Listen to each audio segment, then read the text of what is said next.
Hello everyone, my name is Tawanda from Little Nzo, and in today's tutorial we are going to be looking at a basic introduction to Gimp. So we're going to be looking at the Gimp interface, what you need to know to get started. Stick around.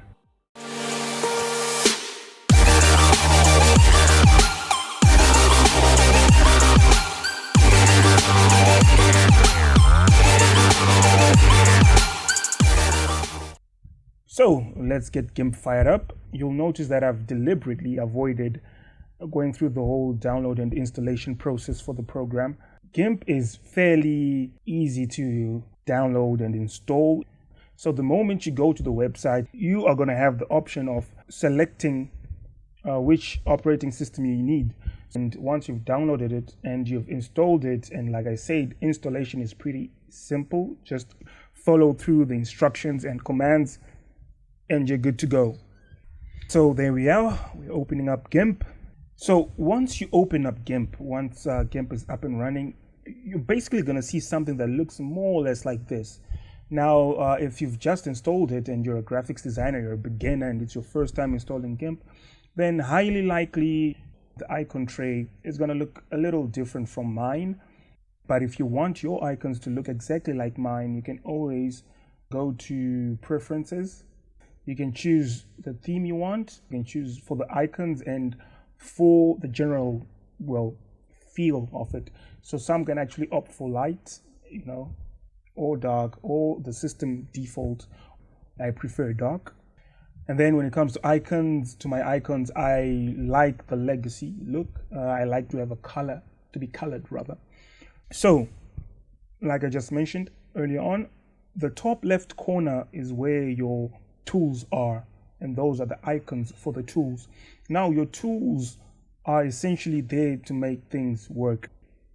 Before you get started, before you actually start selecting which tool to use, you need to create a canvas or the area you're going to be working on. So you see this section is blank and we have this grayed out Gimp icon in the background. This is the section where we're going to be doing most of the work, or all of the work rather, using these tools.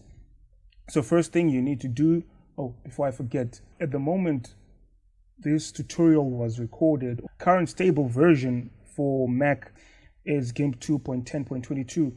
I understand that Windows is well ahead. So if you want to have Gimp that looks exactly like mine, you can go ahead and download that, but you can always go ahead for the more recent versions. It's still fine, so just close that up. Okay. So now for us to start working, so think of it as this way.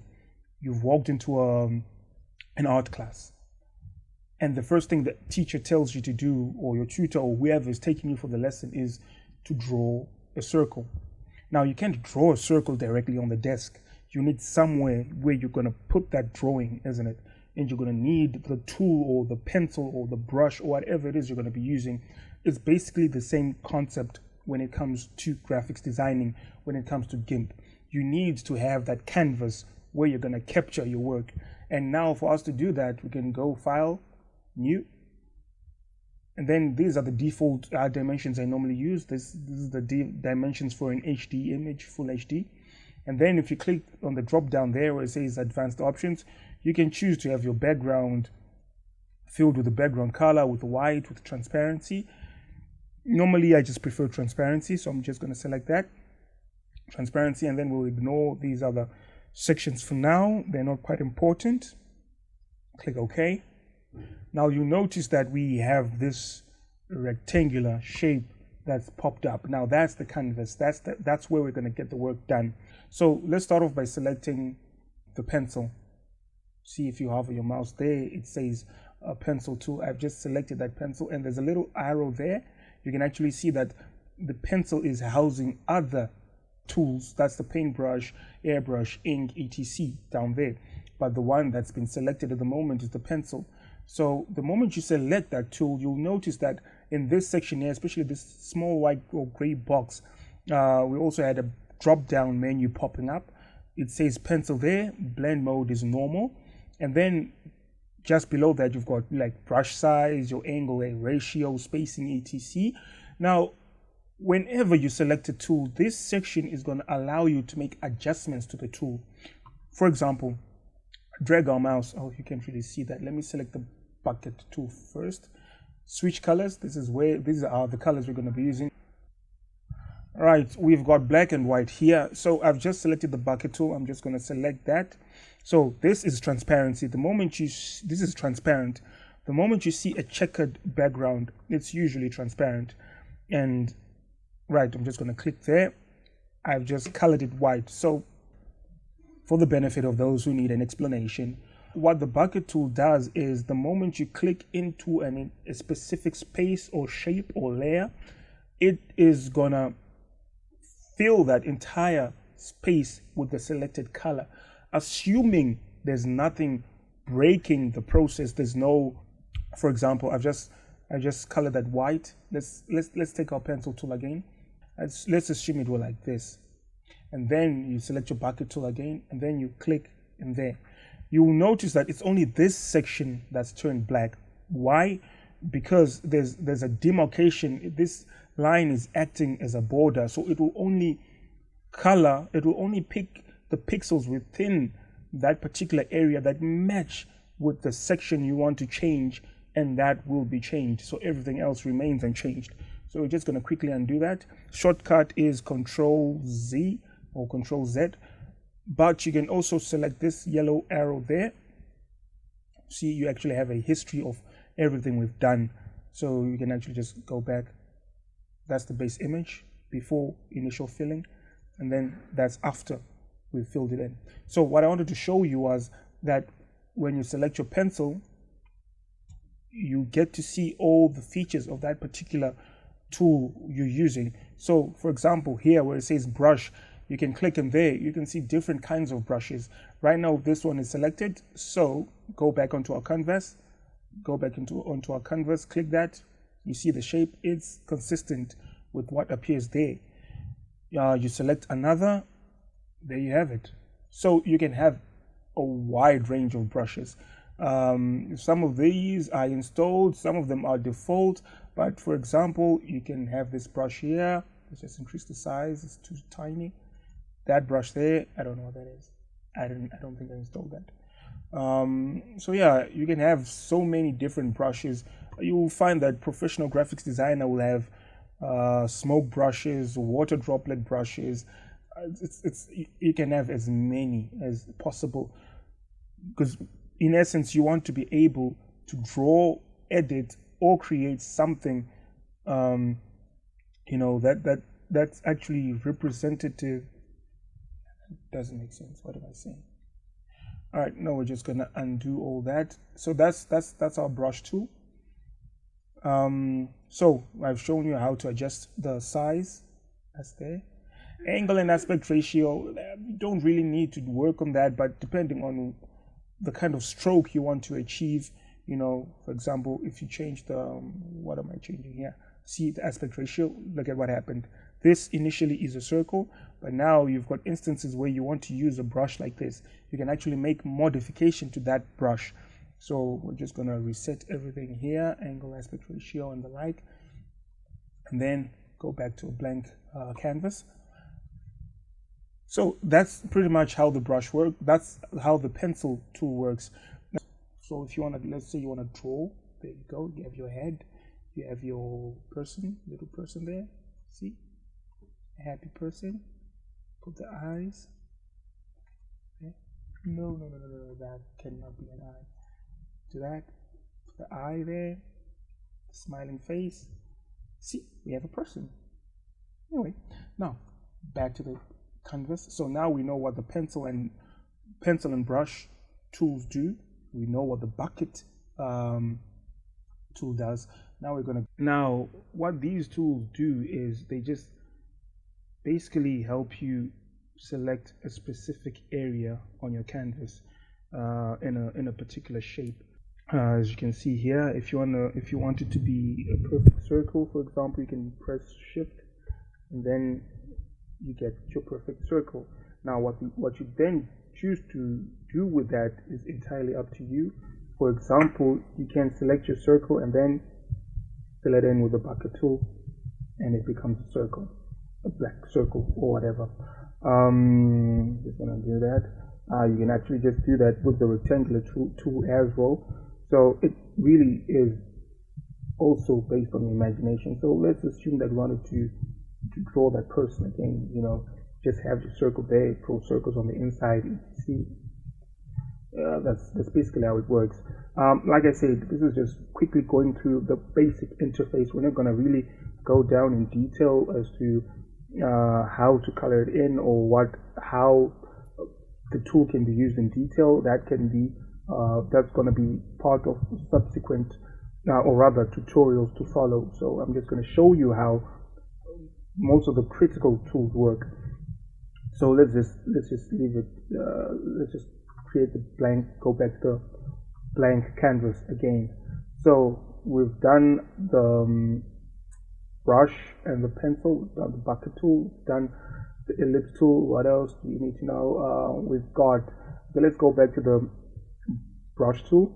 So assuming you're drawing something and you realize you've made a mistake, obviously you're going to want to rub it out. Remember the example I gave you at the beginning, when you're drawing something on your canvas in your art class and you're drawing the background, the initial background in pencil, for example, and you make a mistake, you want to be able to rub that out.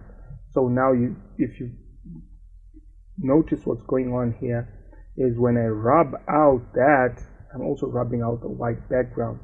Why is that? Well, it's because we started off with a blank transparent canvas, and everything we're going to do here is considered as part of additions to that canvas.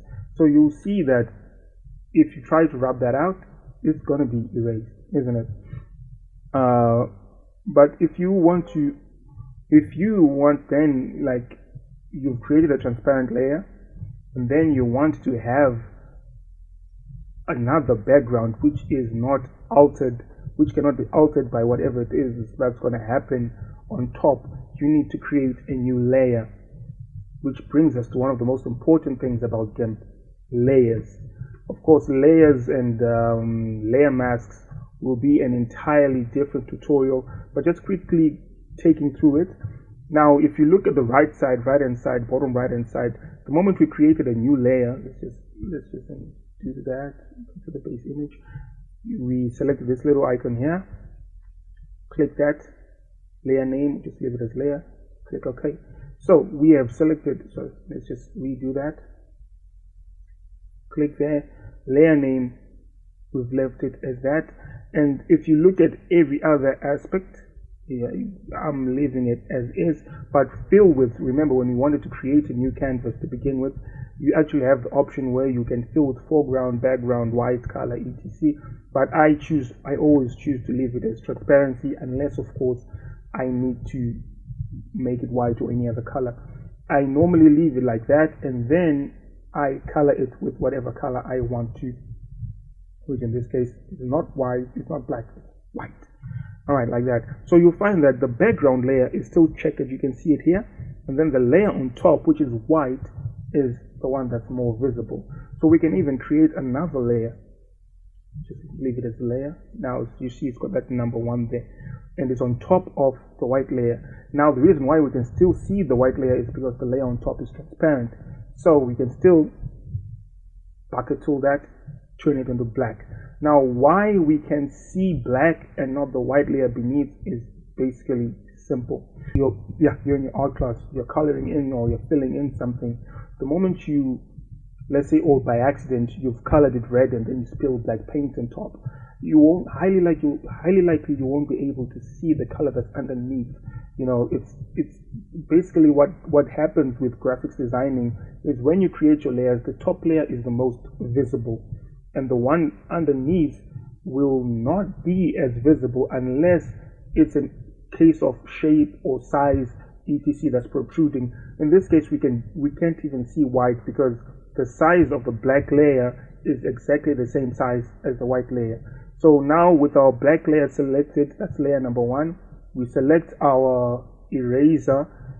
You can actually just do that.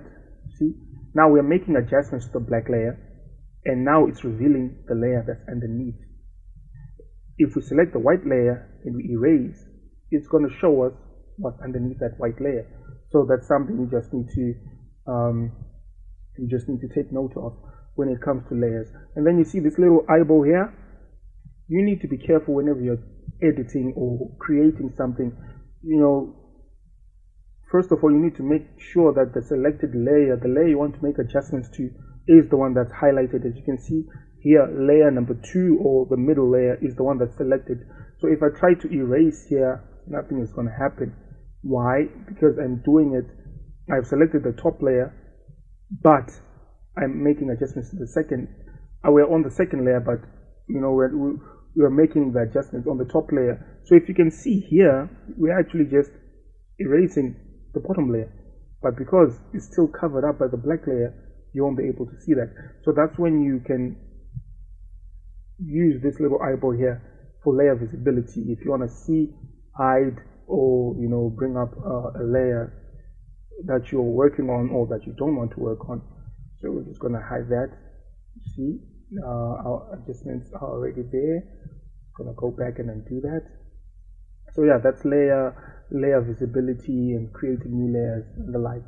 What else is critical here? Oh, okay, yeah, no, let's go here. Text tool. So you've created something, you've edited an image, but now you want to put the text. You wanted to say something. You wanted to speak to people. You actually have your text tool there. Go back to the properties little thingy there I mentioned earlier on.